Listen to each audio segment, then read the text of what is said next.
Pourquoi autant d'insécurité chez les femmes? Pourquoi les femmes sont si insécures? Pourquoi cette rivalité parfois silencieuse, parfois brutale, mais souvent destructrice, régit les rapports que l'on peut entretenir les unes avec les autres? Si tu t'es souvent senti attaquée, jugée, exclue pour aucune raison, je veux que tu restes sur cette vidéo parce que j'ai envie de partager mes observations qui émanent de ma propre expérience, mais aussi des dynamiques sociales que je lis tous les jours dans mon quotidien, mais aussi en tant que conseillère en image, parce que souvent, lorsque l'on est attaqué par d'autres femmes, etc., c'est parce qu'elles ont une extrême mauvaise image d'elles-mêmes.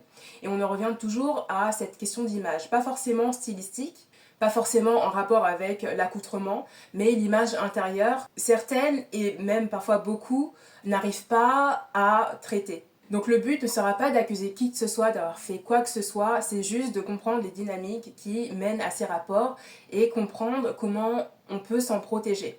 Donc bienvenue sur le Fils de l'image, je m'appelle Bailly, je suis conseillère en image et j'accompagne les femmes à reprendre possession de leur apparence afin de se sentir bien, épanouies avec ce qu'elles sont, mais aussi reprendre possession de ce qu'elles sont intérieurement pour libérer leur pleine capacité et arrêter de se réduire. La raison première qui fait que les femmes manquent de confiance en elles, c'est le manque de connaissance de soi.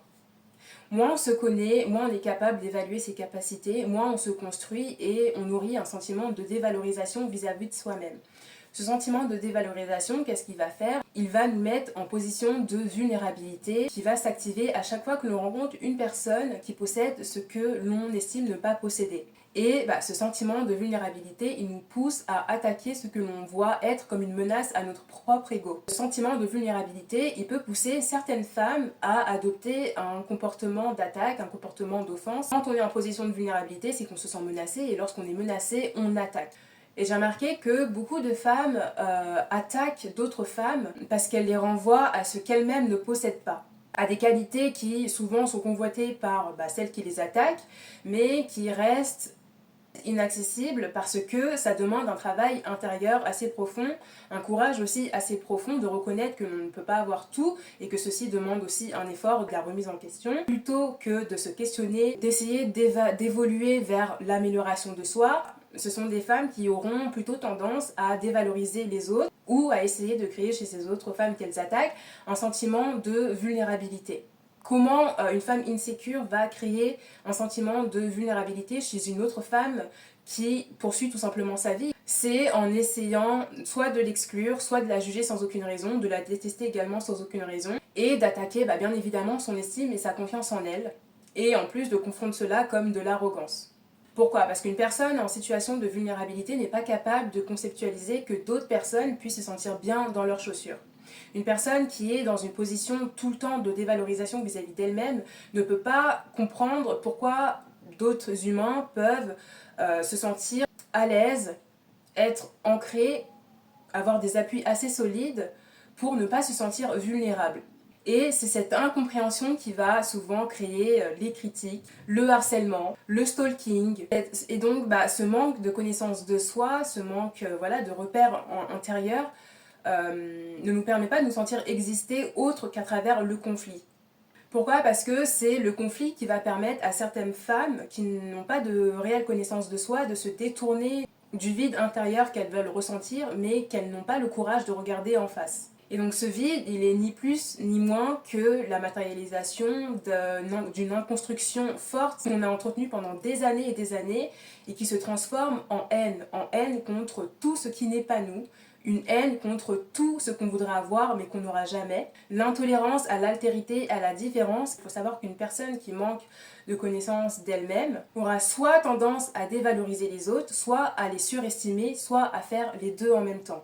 Vous allez dire que c'est peut-être un peu contradictoire ce que je dis, mais je vais vous expliquer comment ça se passe. Une femme qui manque de confiance en elle, elle va détester une personne, mais en même temps, elle va la survaloriser en lui prêtant par exemple trop d'attention. Plutôt que de vous détester et de vous laisser poursuivre votre vie, cette personne va être sur votre dos. Elle va surveiller tout ce que vous faites, tout ce que vous dites. Elle va même aller sur les réseaux sociaux, essayer de vous stalker, etc.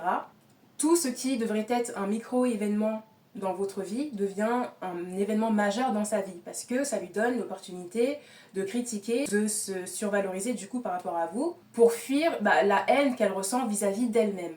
D'essayer de voir le mal chez les autres pour ne pas voir son propre vide, son propre mal-être. Bref, c'est souvent ce manque de connaissance de soi, ce manque de substance qui conduit énormément de femmes à détester les autres, surtout lorsqu'elles convoitent chez elles ce qu'elles sont incapables de construire pour elles-mêmes. Une personne qui ne se connaît pas, n'est pas capable de se valoriser, va se détester en plus de détester les autres, mais surtout, elle va énormément stagner dans sa vie. Et si elle constate chez vous certaines qualités qu'elle ne voit pas, elle va les voir comme exceptionnelles. Et c'est donc ce qui va créer cette envie de tout connaître sur vous, cette envie de toujours vous surveiller, de savoir ce que vous dites, parce que une personne qui n'a pas confiance en elle, quand elle déteste quelqu'un, en réalité, elle déteste son idéal. Et pour essayer d'atteindre cet idéal, elle est obligée de scruter tout ce que vous faites, tout ce que vous dites, etc. Sauf que, n'étant pas en capacité de se remettre en question, de comprendre que la construction vient de l'intérieur et pas de l'extérieur, elle va créer une attaque, des attaques parfois passives-agressives ou parfois très actives. C'est là qu'il est très important de faire son possible pour ne pas se remettre en question vis-à-vis d'une personne qui ne se connaît pas elle-même.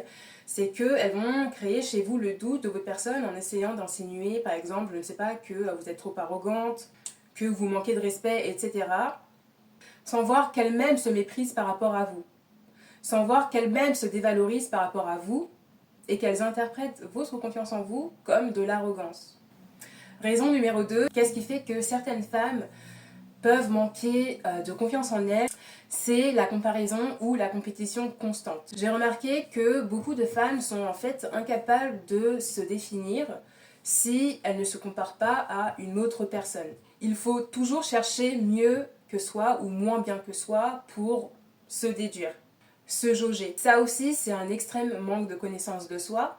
Pourquoi ? Parce qu'une personne qui se connaît, normalement, elle sait qu'elle existe sans avoir besoin constamment de la validation des autres, de l'approbation des autres.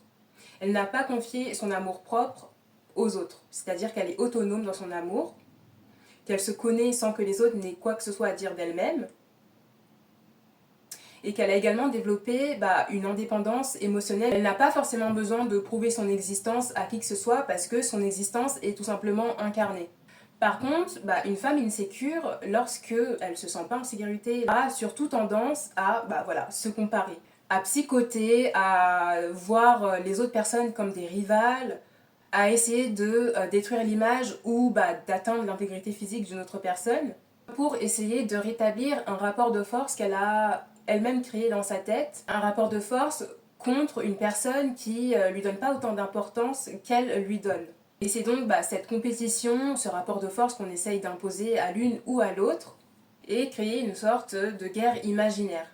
Encore une fois, personne n'est censé être en compétition avec une autre personne juste pour le plaisir de prouver quoi que ce soit. Une personne qui se construit sait qu'elle est en compétition avec elle-même, qu'elle doit apprendre à s'aimer elle-même, qu'elle doit se prouver des choses à elle-même et pas forcément toujours aux autres. C'est ce qu'on appelle en réalité la confiance en soi. Le fait de se sentir capable de faire des choses, le fait de se sentir bien, sans avoir toujours besoin de dominer ou d'imposer une certaine autorité, juste pour le plaisir de se sentir autoritaire, surtout rétablir son ego fragilisé. La troisième raison, ce serait le patriarcat, mais je vais vous dire tout de suite, je ne pense pas que le patriarcat est la seule raison du manque de confiance en soi chez les femmes, et je vais vous expliquer pourquoi. C'est connu que les femmes se battent entre elles pour avoir la validation des hommes, pour être bien vues des hommes, etc. Mais même lorsque l'on est dans des microcosmes, même lorsque l'on est dans des cercles rigides où il n'y a que des femmes, elles arrivent tout de même à se mettre en rivalité. Même lorsqu'il n'y a pas le regard d'un homme, les femmes peuvent souvent essayer de se détruire entre elles. Et encore une fois, beaucoup de femmes ont conscientisé le patriarcat, savent que ça peut être un problème, et pourtant elles continuent d'appliquer certaines dynamiques, tout simplement parce que ça leur permet aussi à elles de ne pas se remettre en question et de rester dans leur zone de confort. Quand on sait nommer quelque chose, on sait agir dessus aussi. Mais malheureusement, la haine entre femmes continue parce que en réalité, il y a un intérêt là-dedans.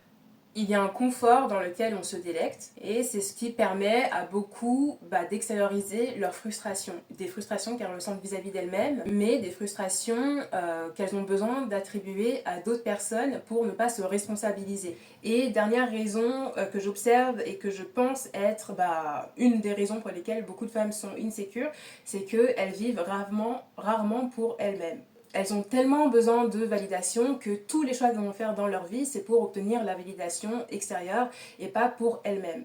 Sauf que sur des années et des années, ça crée des femmes extrêmement malheureuses, des femmes extrêmement aigries, des femmes qui ont trop confié leur temps à d'autres personnes, qui ont trop confié leur énergie, leur savoir à d'autres personnes, au détriment de leur réalisation à elles-mêmes. Je suis désolée, mais on a tous connu des femmes, souvent cinquantenaires ou fin quarantaine, qui commencent à péter un câble, qui commencent à devenir mauvaises avec tout le monde. Pourquoi? Parce qu'elles commencent à réaliser en fait que la vie qu'elles ont ne leur plaît pas du tout. Qu'elles sont restées coincées dans un moule qui ne leur convenait pas du tout. Qu'elles ont préféré favoriser certaines convenances que leur épanouissement. Elles vont également voir, après des années, qu'elles ont trop donné de leur énergie à des entreprises qui les ont pas forcément toujours remerciées. Elles vont tout simplement comprendre, voir, concrétiser qu'elles se sont investies, surinvesties pour des choses qui leur ont peu apporté en retour. Qu'elles n'ont pas ouvert leurs possibilités, qu'elles n'ont pas ouvert leurs perspectives pour se réaliser et voir que c'était en fait l'amour-propre qui comptait bien plus que l'amour de la société, des collègues de travail ou de je ne sais quoi. Que l'épanouissement vient surtout du fait d'être aligné avec soi-même plutôt que d'être aligné avec ce que les autres attendent de nous. Et je pense que c'est important de le dire aussi qu'il existe en fait beaucoup de femmes malades. Malades au sens mental, ont développé de l'anxiété parce qu'elles ont quelque part failli à leurs besoins existentiels de valorisation. Ça se traduit souvent en dépression, mais aussi avec le fait d'être toujours en conflit avec les autres femmes. Et malheureusement, la frustration, tôt ou tard, elle doit sortir. Soit elle va créer des femmes totalement dépressives, des femmes totalement déconnectées d'elles-mêmes, des femmes qui passent à côté de leur vie ou qui sont passées à côté de leur vie, ou des femmes qui vont constamment faire la guerre à tout ce qui est une menace pour elles. Pourquoi? Parce qu'elles n'ont pas construit cette confiance en elles qui demandait à se connaître, à éviter de se comparer ou à trop se mettre en compétition avec ce qui ne leur apportait pas forcément, à trop essayer de plaire à ce qui en réalité ne leur permet pas à elles de se développer, et surtout d'avoir confié leur amour-propre à tout ce qui n'était pas elles, à tout ce qui ne les inspirait pas du tout. Et énormément de femmes nourrissent durant des années un mal-être intérieur qui peut devenir presque pathologique en fait. Le manque d'alignement conduit à énormément de dissonance intérieure et donc ça crée déjà un conflit intérieur mais aussi un conflit avec les autres. Moins on est à l'aise avec soi, moins on est en capacité en réalité d'accueillir l'altérité, d'accueillir d'autres personnes, d'accueillir d'autres femmes.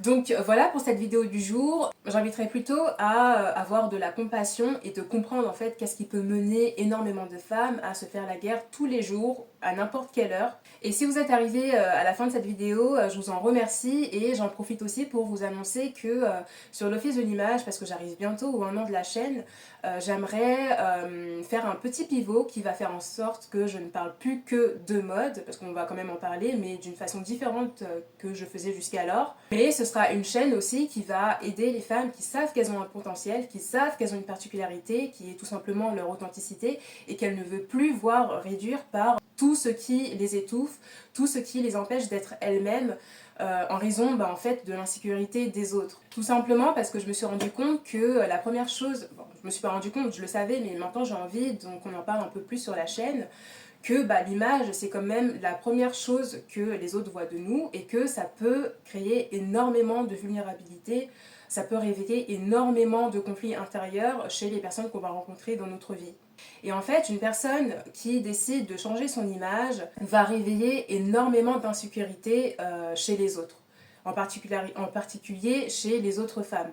Et si on ne comprend pas les mécanismes qu'on peut réveiller chez les autres, on peut passer à côté de son propre éveil en se remettant soi-même en question alors qu'il n'est pas forcément nécessaire de se remettre en question, d'intérioriser et d'intégrer qu'il est aussi important de comprendre ce qu'on renvoie aux autres et pourquoi ils nous renvoient aussi certaines émotions à nous. Quand on essaye de s'élever, de changer. Également montrer que l'image ne doit pas être tout simplement une image, mais l'extension de notre propre identité, l'extension de ce qu'on est vraiment intérieurement, de ce qu'on est le plus intimement, et l'imposer quelle que soit la réaction des personnes qu'on va rencontrer. Donc voilà, dites-moi ce que vous en pensez, si vous avez des suggestions à me faire, vous pouvez laisser tout ça en commentaire. D'ici là, je vous souhaite de passer un très bon moment sur l'Office de l'image et on se dit à bientôt.